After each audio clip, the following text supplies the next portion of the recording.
Hey there everybody, if you're watching this video, you probably want to know how to enable RCS in iOS 18 on iPhone 2024. So, without wasting any time, let's get started. RCS, Rich Communication Services Messaging, is an advanced messaging protocol that improves upon traditional SMS and MMS. RCS lets you share high-resolution photos and videos, create group chats, and use features like read receipts and typing indicators. It also supports sending rich media content with interactive elements. Unlike SMS, RCS offers real-time messaging so you can see someone is typing and get instant updates on your message status. Businesses can use RCS to send branded, interactive messages. This can include promotional content, customer service interactions, and more engaging campaigns.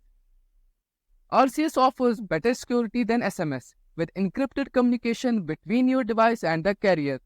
However, it's not as secure as end-to-end encrypted apps like Signal or WhatsApp. Now, to set up RCS, what you need to do first is open your iPhone settings. Once you have opened your iPhone settings, you need to scroll down and find Message option. Once you find Message option, you need to click it and ensure that RCS messaging is enabled.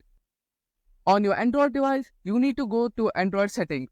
Search for RCS or chat features in the search bar. Tap on RCS chats and enable it. You can also set preferences for read, receipts, typing indicators, and file size limits. Now to see RCS is working on your device, start texting as usual. You will see RCS tagged in the message thread. On iPhone, you will see RCS features like read receipts and typing indicators. You can send high-resolution photos, videos, and GIFs.